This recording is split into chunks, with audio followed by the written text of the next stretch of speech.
tayo. Dapa na tayo. Hindi ko rin maunawaan at hindi ko rin maintindihan. Bakit nila pilit pinababagsak ang ating Vice President? Samantalang wala namang ginagawang mali. Hindi naman kurap. Binabaliktad lang po ang sitwasyon para galitin at baguhin ang kaisipan natin mga Pilipino. Pero ngayon, nasaan po tayo? Dati, kung magkakaw lang sila, bilyon. Naging bilyon. Naging trilyon. Diyos ko po, paawan sila sa atin. Para tayo mabuhay ng tama, mag-umpisa sa gobyerno ang tama. Para magiging mabuti ang katayuan ng bawat isa kung sa kanila nag-uumpisa ang maling sistema. Paano tayo umunlad? Bakit lagi tayo umaalis ng bansa natin? Nagtitiis tayo papalayo sa ating pamilya para mabuhay natin sila ng parangal. Pero dito sa Pilipinas, dapat sama-sama tayo na mabuhay ng tama at parangal. Alang-alang sa ating mga bagong henerasyon. Sapagat tayo, katulad ko, senior citizen, paalis na tayo. Pangalapit na tayo magpaalam sa mundong ito.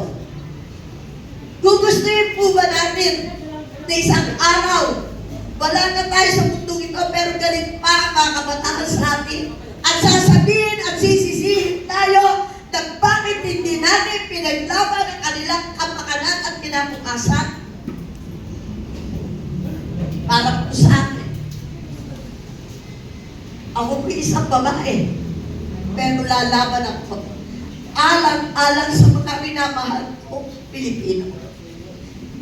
Ipaglalaban ko ang karapatan ng bawat isang Pilipino at hindi po ako papayag na ipagpatuloy nila yurakan ang ating bansa at ang ating kinambangan.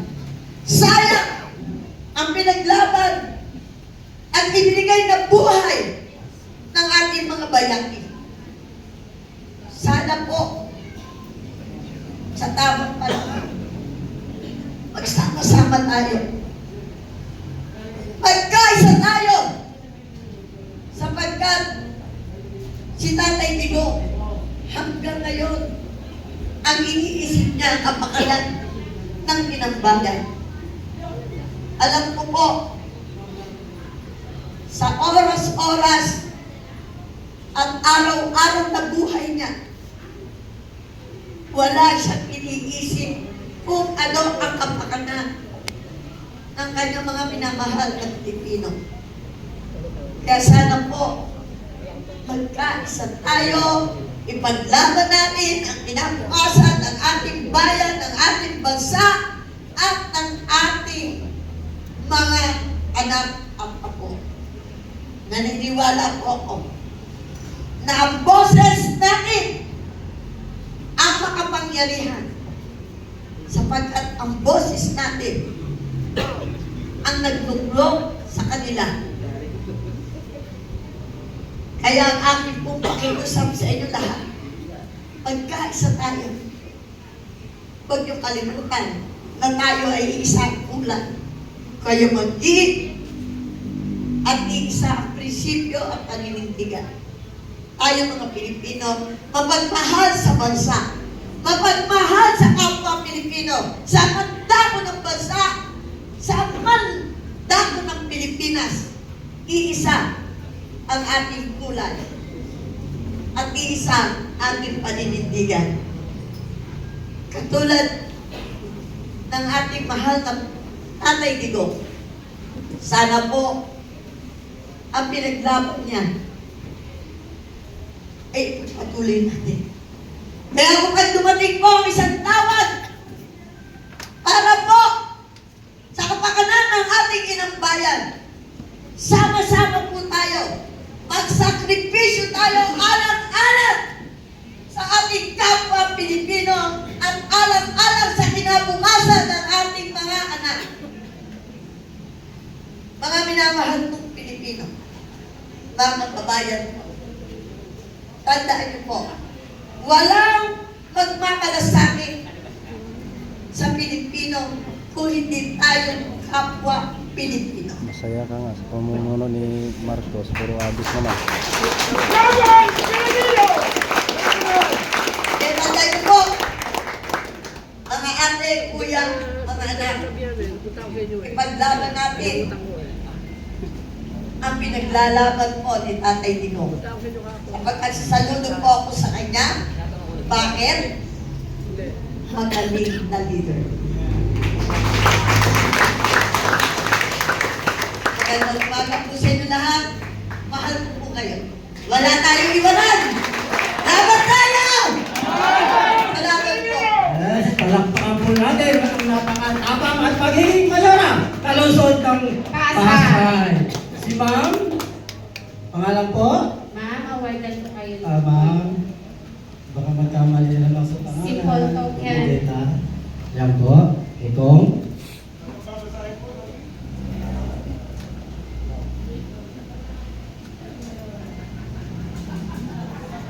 This certificate of appreciation is proudly presented to Ms. Elita Y. Mangera in grateful recognition of your valuable contribution as a resource person to the Revisiting the Duterte Legacy Forum goes to Muntinlupa City, held on October 5, 2025 at PDP Muntinlupa Headquarters, number 29, National Road, Lasan, Muntinlupa City. Your insights and expertise greatly enriched the discussions and contributed to the success of the event. Presented this 5th day of October 2025 at the PDP Muntinlupa Headquarters, number 29 National Road, Lasan, Muntinlupa City. Signed, Alfonso G. Cusi, National Vice Chairman, Attorney Wendell P. Abisado, Secretary General, and yours truly, Attorney Silverio Garrett, Deputy Secretary General, NCR. Thank you, Ma'am Edith.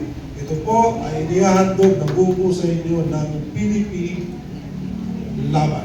Thank you po. Palakpakan po natin.